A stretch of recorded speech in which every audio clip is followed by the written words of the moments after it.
네, 반갑습니다. 이창수입니다. 저희 기관에서 실습을 시작할 수 있어서 너무 고맙고 저와 여러분이 함께 만날 수 있는 거, 사실 여러분들은 길거리에서 저를 만날 이유가 없죠. 근데 사회복지 현장 실습에 오하다 보니까 저를 만나게 됐고, 내 개인적인 차원에서는 여러분이 저를 만나주셔서 대단히 감사하다, 고맙다라는 생각을 하고 있습니다. 어쨌든 저와 여러분이 만나서 좋은 결과를 맺었으면 참 좋겠다 생각되어지고, 이 실습의 기간을 통해서 우리가 어떠한 모습으로 갖고 가면 좋을까를 생각해 봅니다. 실습은 여러분들이 하향 평균적인 차원의 실습을 할 것인가, 상향 평균적인 실습을 할 것인가, 두 가지 종류로 나타내 볼 수 있어요. 무슨 소리냐면, 여러분이 누구든지 나 실습 알아, 나 했어, 근데 뭐 적당히 얼렁뚱땅 그냥 시간만 가면 되는 거야, 그러면 다음에 점수 주던데, 이런 식의 모습이 하향 평균화적인 모습이라 저는 그렇게 이름을 짓고요. 그러나 저는 이제 상향 평균화적인 모습으로, 이게 사회복지직은 전문직이다. 사회복지직이 전문직이니까 어떤 문제가 발생할까요? 근데 우리는 과연 사회복지직이 전문직이라고 생각하세요? 선생님, 사회복지직 전문적인 것도 느껴져요? 아니죠. 자원봉사 개념으로 바라보고 남을 도와주는 착한 일, 인에이블러 역할로만 볼 수가 있죠. 사회복지사 역할의 셰퍼가 이게 11가지가 이렇게 있는데, 그 중에서 가장 초보적인 단계가 인에이블러예요. 조력자 역할. 그러니까 이런 경우는 어디냐면, 보육원이라든지 요양원이라든지 내 손이 직접 가서 다 닦아주고, 때로는 어떻게 돼요? 소대변까지 봐줘야 되는 상황. 내가 도와주지 않으면 안 되는 상황. 이걸 이네이블러, 천사라는 개념을 갖고 있어요. 자원봉사적인 개념이 굉장히 강하죠. 그러면서 단계를 밟아가서 올라가면서 최종적인 부분에서는 어드보케이터, 그죠? 변호사, 옹호자 역할까지 가게 됩니다. 그래서 여러분들이 직접적으로 여기 지역아동센터에서 실습을 하게 될 때는 이네이블러 역할이 많아요. 뭐냐면 저학년 중심이었을 때는 그렇게 되는 거고, 그럼 이제 4, 5, 6학년 중학생쯤 되면 퍼실리테이터, 촉진자 역할을 하게 됩니다. 그러니까 여러분들이 그들에게 서비스를 제공함에도 어떻게 서비스 제공하? 촉진자 역할을 써요. 촉진자가 뭘까요? 상대방이 촉진을 할 수 있도록 하되 내가 개입하지 않는 거 있잖아요. 가르쳐 주고서 옆에서 지켜봐 주면서 도움을 요청하면 가르쳐 주는 이러한 모습들 대단히 필요한 거죠. 그래서 이네이블러 역할은 저학년이나 요양원 같은 데는 아주 이게 지대하게 커요. 근데 이제 학생들 입장에서 보면 다 말귀를 알아듣고 중학생, 고등학생까지 가게 되면 너무 편한 거 아니겠습니까? 그들에게는 사실 촉진자 역할이 제일 좋죠. 그럼에도 불구하고 이제 아이들이 공부하기 싫어서 가만히 있어요. 선생님이 문제 읽어줄 때까지. 그렇게 되면 어떻게 돼요? 선생님이 글씨를 모르는 친구들은 글씨 읽어주면서 이 문제를 풀어가게 도와주지만, 그러나 글씨를 읽는 친구들은 어떻게 될까요? 그렇게 할 필요가 없죠. 네가 문제 한번 읽어봐. 그래서 읽게 하고, 그럼 너는 어떻게 생각하는데? 물어보고, 너는 어떻게 풀어갔으면 좋겠는데? 물어본 다음에 바르게 이해하지 못했다면 그 설명해주고 이해시켜준 다음에, 그러면 네가 한번 풀어봐. 이런 식으로 이제 해주시는 것이 좋고, 그러면 풀 때까지 또 기다려주는 겁니다. 그런 역할들을 하게 될 겁니다. 이외에 되던 카탈리스트 촉매자 역할을 할 수도 있고요. 또는 트레이너, 훈련가로서 또 상담가, 카운셀러라든지 여러분 학교에서 배웠던 그런 역할들을 다 하게 될 겁니다. 그렇죠? 이런 모습들 여러분이 하면서 어떻게 이제 사회복지 실습을 시작할 것인가. 그렇게 보면서 여러분들이 이 실습을 시작할 때 가장 중요한 부분들은 슈퍼바이저하고 실습을 한다. 첫 번째. 두 번째, 클라이언트하고 실습한다. 물론 이제 사회복지사도 있고 기타 자원봉사자든지 다른 분들도 그 사회관계 속에서 있지만, 주 핵심 멤버는 어떻게 한다? 슈퍼바이저하고 한다. 슈퍼바이저가 지도해줘야 그 방향성을 따라 움직이는 거고, 그 방향성을 따라 움직이는 과정 속에서 클라이언트와 함께 연결시켜서 진행하게 되는 거죠. 복지관 같은 경우는 어떻게 될까요? 되게 클라이언트를 만날 수 있는 기회가 많지는 않죠. 그러다 보니까 슈퍼바이저가 함께 실습하는 경우가 많아요. 거기 같은 슈퍼바이저가 바쁘게 했을 때는 논문을 던져줘요. 논문을 던져주고 읽고 평가하고 발표하게 만들어요. 그러다 보니까 어떤 실습처의 그 과제를 보니까 입다만하게 두꺼웠는데 반절 이상이 논문인 경우도 있었어요. 그러면서 자기는 전문적이다, 강화시켰다, 역량 강화시켜서 사회복지 기능을 확장시켰다. 이런 식으로 설명하기도 하더라고요. 그러나 항상 다 그렇지 않거든요. 그래서 노인 쪽이라든지 아동 쪽이라든지 클라이언트와 함께 생활시설이나 아니면 이용시설을 한 그런 쪽에 있는 사람들은 어떻게 돼요? 클라이언트가 함께 움직여지는 모습이 필요합니다. 그래서 여러분들이 그런 걸 함께 이해를 하시면 좋겠다. 그래서 궁금한 것은 저하고 함께 나누고 제가 과제를 내드리고 과제를 어떻게 수행할 것인가를 오리엔테이션을 하고 그다음에 그 오리엔테이션을 진행하면서 클라이언트 어떻게 할 것인가. 그리고 이제 여러분들이 함께 같은 또 실습생이 있잖아요. 동급의 그죠? 파트너로서 실습생들은 어떻게 서로 상호 협력하며 도울 것인가를 생각해 보면서 만들어 갔으면 좋겠습니다. 그래서 이제 처음에 시작할 때 여러분들이 해야 될 것만 우선 먼저 이 동영상에서는 그렇게 다루겠습니다. 자, 여러분이 딱 시작했어요. 그러면 여러분이 기본적으로 15일 하신 분이 있고 20일 하시는 분이 있습니다. 그렇죠? 이건 국법 적용이고 이게 신법 적용이잖아요. 15일과 20일인데 여러분 대체적으로 신법 적용이 될 겁니다. 그렇죠? 그러면 기관에 가면 슈퍼바이저가 여러분의 과제를 내어 줄 겁니다. 그 과제, 우리 기관 같은 경우 15개 과제가 있어요. 그게 실습 계획서 내에 포함되어 있습니다. 그 실습 계획서 내에 있는 이것을 여러분들이 20일에 그걸 어떻게 풀어갈 것인가, 나눠갈 것인가. 15개 과제를 하루아침에 할 수 있는 건 아니잖아요. 그리고 지금 하루에 다 해버린다고 해도 사실은 나머지 19일은 뭐 할 건데. 그럼 우리는 할당이라는 이름을 여러분이 들어보셨을 겁니다. 물론 분배라는 말도 쓰지만 사회복지는 할당이라는 단어를 많이 쓰더라고요. 전문적 용어라고 말하면서 쓰는데 이 과제를 20일로 나누어서 하게 되는 거죠.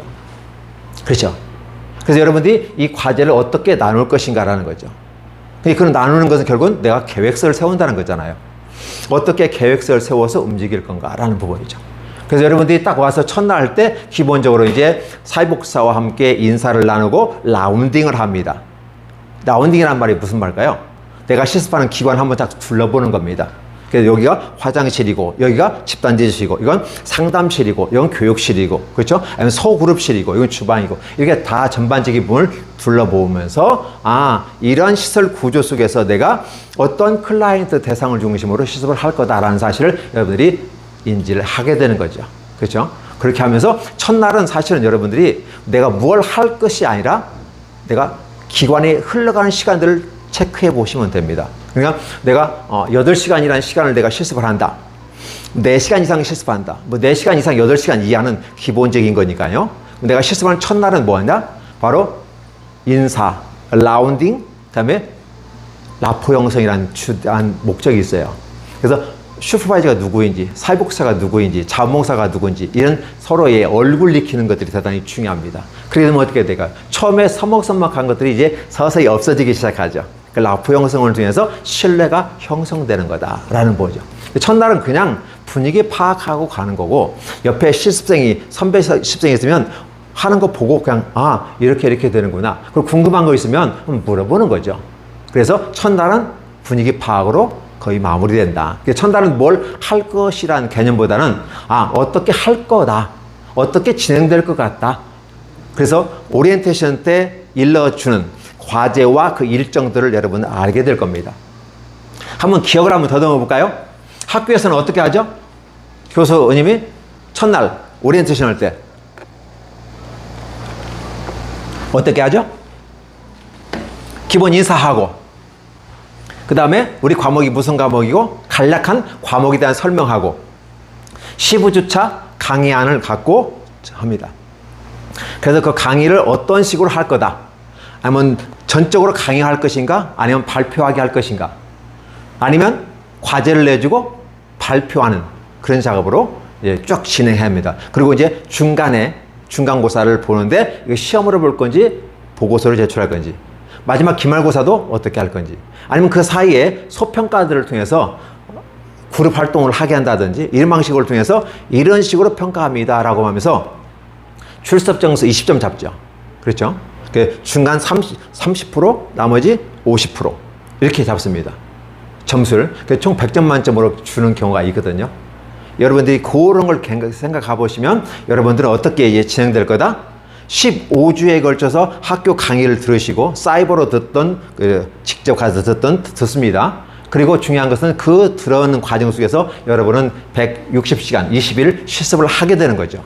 이런 과정 속에서 여러분들은 딱 와서 무엇을 할 것인가라는 거죠. 그러면 기본적으로 여러분이 학교에서 배우시는 게 뭐죠? 플래닝이라는 말 들어보셨죠? 플래닝을 올해 기획이라는 해석을 하더라고요. 이 플래닝이라는 말은 동명사 개념이고 분사 개념이에요. 그러니까 뭔가가 아직은 확정되지 않았지만 계속해서 내가 생각하는 거죠. 근데 생각이 어느 범위에 생각할 거냐라는 걸 때 슈퍼바이저 같은 과제 그러니까 여기서 20일이죠. 20일에 8시간 범위 내에서 준 과제를 내가 어떻게 소화할 것인가. 그러니까 만약에 이런 20일 동안 과제를 내가 어떻게 분배하고 할당해서 할 것인가를 여러분이 계획을 세우는 거죠. 그래서 내 일정이 앞에 부분이 복잡하다 그러면 복잡한 것은 뒤로 빼버리고 앞에서는 수월하게 하면 되는 거고, 아니면 내 실습 후반부에 바쁜 일이 많아 정신이 없을 것 같아. 그럼 어떻게 해야 돼요? 앞부분에 중요도를 배치하고 나머지는 정리하는 식으로 하면 참 좋겠다는 생각을 해보게 되는 거죠. 그래서 여러분이 실습을 딱 하는 그 모습 가운데 생각해야 될 게 뭐냐면 여러분들이 계획서 세우는 거잖아요. 그렇죠? 그래서 여러분들이 계획서를 어떻게 세울 거냐라는 거죠. 저는 두 가지로 이렇게 여러분들에게 얘기합니다. 기본적으로 제너럴이라고 하나 일반 계획서. 이건 모든 학교나 모든 실습기관에서 세우는 제너럴입니다. 두 번째는 스페셜이라고 하는 것을 저는 세울 겁니다. 이 제너럴이라고 하는 개념은 시간 중심의 모습으로 가게 될 거예요. 무슨냐면 아까 22일이라고 하는 시간 속에서 내가 주어진 과제를 어떻게 나눌 것인가. 근데 더 중요한 것은 여러분들이 내가 무슨 요일에 몇 시간씩 할 것인가. 그 시간 계획을 중심으로 쓰는 게 제너럴입니다. 그래서 제너럴 같은 경우는 박스 같은 기본적으로 이렇게 막 나온다면 어떻게 될까요? 첫 번째 1, 2, 3, 4 이렇게 회차해서 총 20회라고 하는 부분이 나올 겁니다. 이렇게 나오면서 결국은 여러분들은 이렇게 줄을 그어서 만들겠죠. 그래서 이런 부분 속에서 첫날, 그러면 또 여기 이렇게 보면 시간이라는 단어가 들어갈 거예요. 그럼 내가 시간에서 뭐 8시간 할 거다, 4시간 할 거다, 아니면 5시간 할 거다. 여러분 자신이 계획을 세워야 됩니다. 8시간을 했을 땐 20일이단 말이죠. 4시간 하면 어떻게 돼요? 40일이 되는 거죠.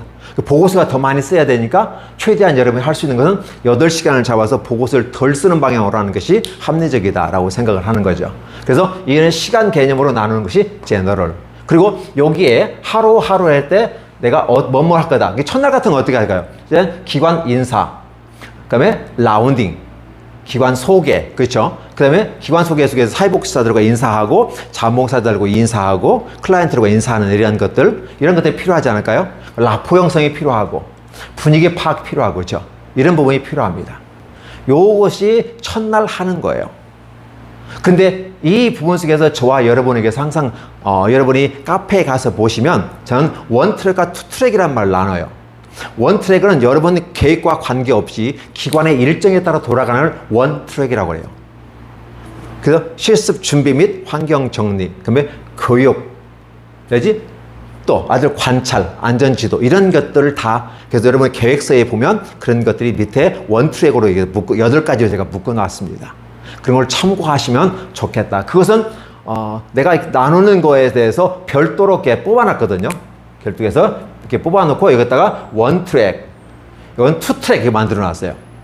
투트랙이라는 개념은 전문가로서 내가 주어진 과제를 20회 동안에 어떻게 과학적으로 나누어서 합리적으로 진행할 것인가를 계획 세우는 것입니다. 원트랙은 그게 아니라 나와는 관계없이 기관의 일정에 따라 움직여지는 거예요. 그래서 이 원트랙과 투트랙을 합쳐서 여러분이 8시간을 실습일지를 만들게 되는 거죠. 그래서 여러분이 제너럴 계획서를 한번 만들어 보시라라는 거였죠. 그러면 제너럴 같은 경우는 사실 공간이 많지 않기 때문에 제목만 씁니다. 하나, 둘, 셋, 하나, 둘, 셋. 8시간이니까 되게 5개에서 6개, 아니면 7개, 8개 쓸 수가 있겠죠. 그걸 쓰게 되는 것이죠. 이게 제너럴입니다. 그럼 스페셜은 뭘까? 이 공간이 작았기 때문에 못했던 부분들을 이제는 이걸 확대합니다. 똑같이 해서 8시간 하면 여기서는 제목만 하나, 둘, 셋, 넷, 다섯, 6개 썼다라고 생각하다면 여기다가 하나, 둘, 셋, 넷, 다섯, 6 이렇게 쓰는 거죠. 스페셜은. 그리고 여기다가 제목을 쓰고 땅땅 콜론 찍어 주시고 그다음에 여기에 대한 간략한 설명을 해 주시는 겁니다. 이걸 우리는 전 리허설이라는 말을 쓰게 되는데 리허설이 영어로 하니까 뭔가 이미저리 트레이닝이에요. 그러니까 리허설이라는 개념은 실제는 아닌데 마치 공연 전에 실제와 같이 연습을 해보면서 상상하면서 어떤 게 좋은가를 생각하는 게 리허설이죠. 그래서 이미저리가 트레이닝인 거죠. 이 상상 훈련이다. 그래서 여기는 공간이 좁아서 제목만 적었던 것을 여기다가 제목을 풀어놓고 게시판 형처럼 만들어 놓은 다음에 여기다가 간략하게 설명을 씁니다. 아, 이거 라포 형성은 신뢰 형성으로서 이름을 파악하고 얼굴 파악하고, 그렇죠? 그래서 나와 그들 간의 소통을 하기 위한 준비 작업, 이런 식으로 자기만의 것으로 설명을 해 놓는 겁니다. 실제적인 부분 속에서 이것도 부족하죠. 그래서 이러한 것들이 결국은 뭘로 간다? 실습 일지로 가게 되는 거죠. 그러니까 그림을 보면 여기서 2줄이나 3줄 정도 간략한 제너럴이 스페셜에 가서는 7, 8줄로 늘어나게 되죠.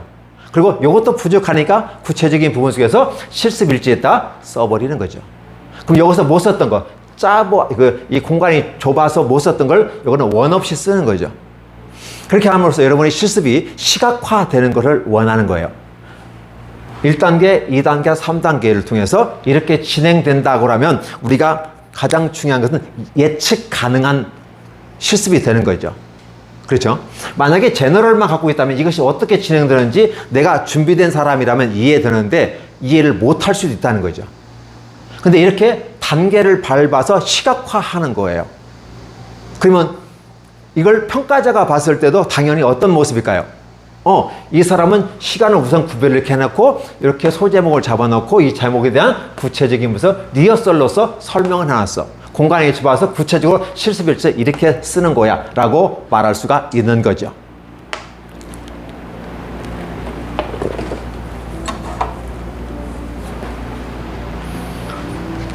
그 여러분이 제너럴과 스페셜과 실습일지가 이렇게 연관되어 있다는 사실을 기억을 해 주셔야 돼요.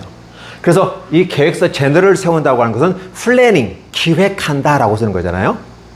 그럼 머리에서 막 구상을 해요. 내가 이 주어진 과제를 20회분으로 어떻게 나눌 것인가.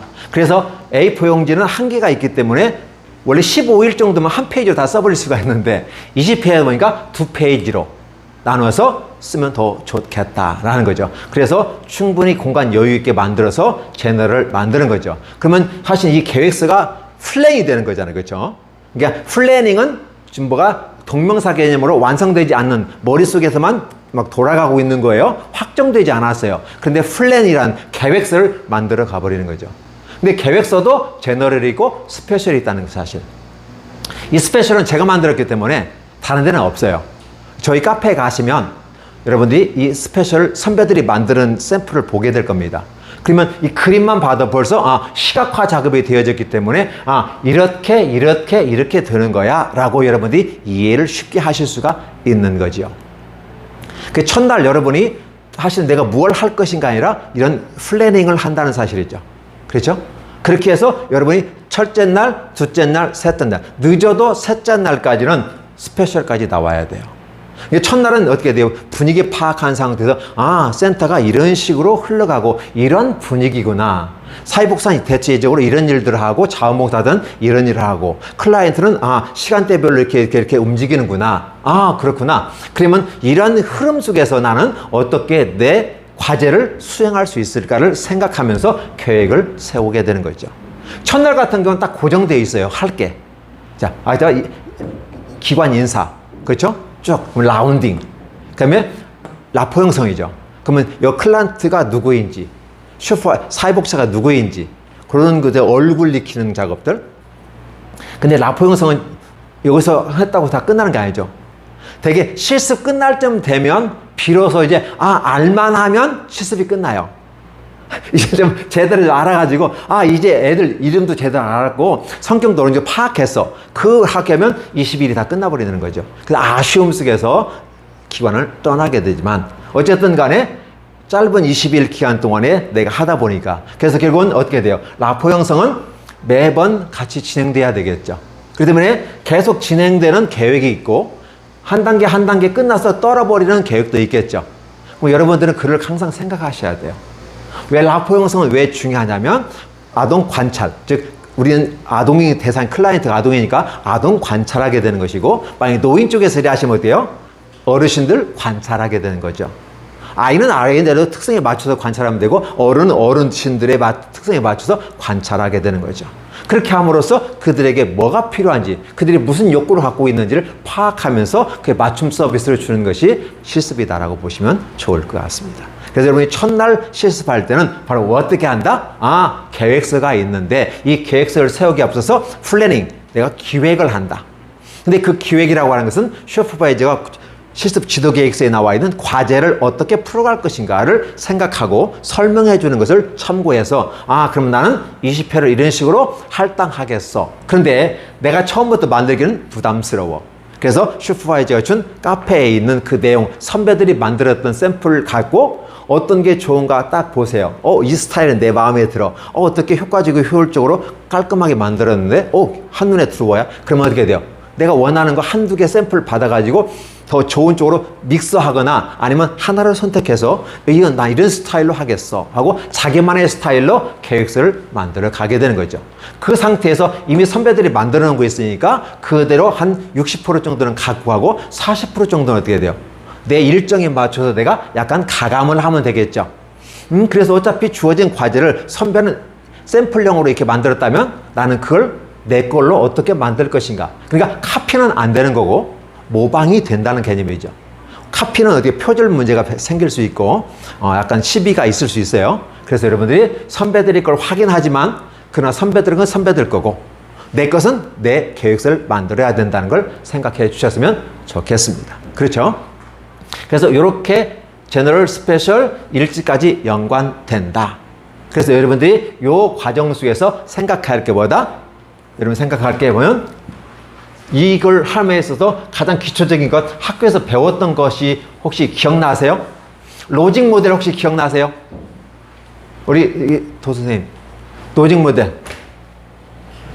기억이 안 나죠? 여러분 보실 때 인풋이 있죠? 인풋, 그렇죠? 뭐죠? 투입이죠. 그렇죠? 그러면 액티비티 하나 있죠? 그 다음에 뭐죠? 아웃풋이 있죠? 아웃. 예. 잘 안 나오네요. 그 다음에 뭘까요? 피드백이 있죠. 그렇죠? 피드백. 그럼 피드백과 같이 있는데 다른 타원에서 아웃컴이 있습니다. 이게 로직 모델, 롤리 모델이에요. 제가 이걸 왜 가지고 왔냐면 여러분들이 실습비를 내고 실습 기간을 투입하는 거잖아요. 투입을 해요. 그렇죠? 근데 이것만 투입하는 게 아니라 여러분 뭐 하죠? 학교에서 배웠던 지식들. 여기서 갖고 오는 게 이제 기본적인 부분은 학교에서 지식을 갖고 있습니다. 이론이죠. 이런 것을 여러분이 이미 학교에서 투입을 했어요. 그렇죠? 이러한 내용들을 어떻게 실제 액티비티, 활동, 그 프랙티스란 말, 실습이라는 단어를 써요. 요 단계에서 여러분이 뭐 하냐면 지식을 기술로 만드는 겁니다. 학교에서는 어떻게 해요? 이 지식만 가르치는 거죠. 현장이 아니기 때문에. 이론을 가르쳐줘요. 프로이드는 어떻고, 안나 프로이드는 어떻고, 칼 융은 어떻고, 그죠? 아들러는 어떻고, 다 이거 지식을 가르쳐 주는 거잖아요.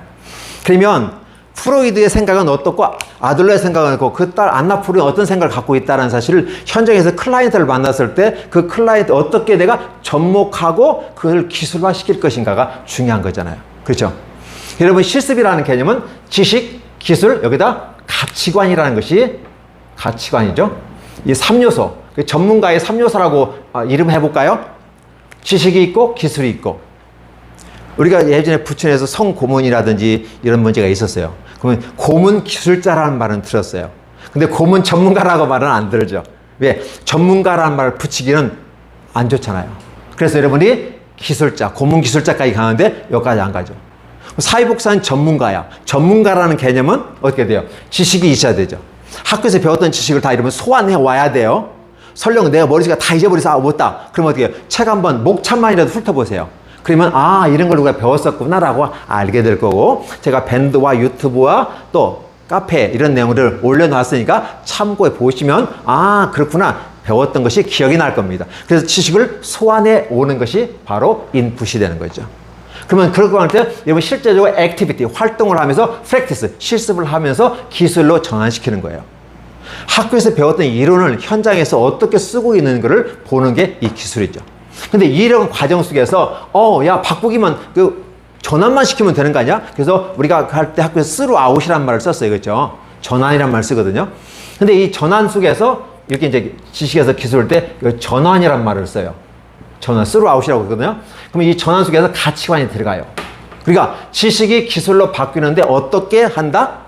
결과만 좋으면 좋은 게 아니라 과정도 좋아야 된다. 이 과정이 좋다는 말은 어떤 정신과 어떤 태도로 할 것인가가 대단히 중요하다라는 사실입니다. 그러죠?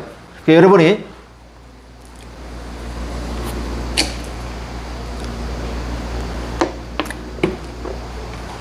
실습을 시작함에 있어서 이 지식에 맞춰서 어떻게 기술로 바꿀 건가?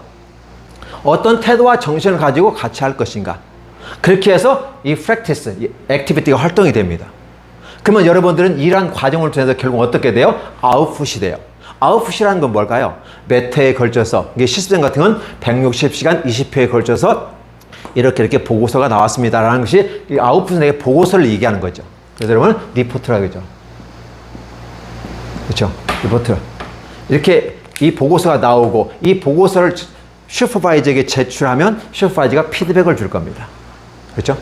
피드백을 주고 여기서 실습이 끝나죠. 그 다음에 끝나고 수정하는 작업들이 있고 그 점수를 받은 다음에 여러분 아웃컴에는 결과라는 말이잖아요. 그죠?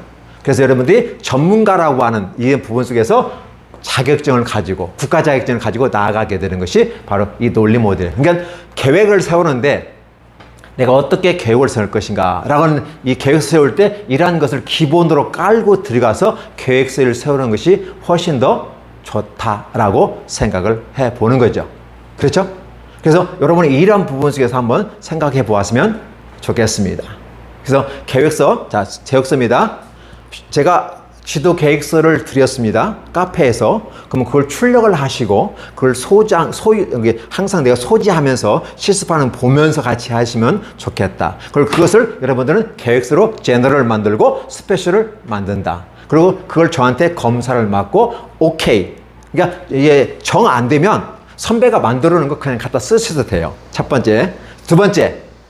그래도 내가 내 실습인데 내가 조정해 보겠어. 그래서 조정하는 걸 갖고 실습을 진행하는 거. 두 번째. 세 번째. 이렇게 내가 알아보니까 그러면 차라리 그걸 다 뒤엎어버리고 내가 직접 계획서를 구상해 보겠어 라는 거죠.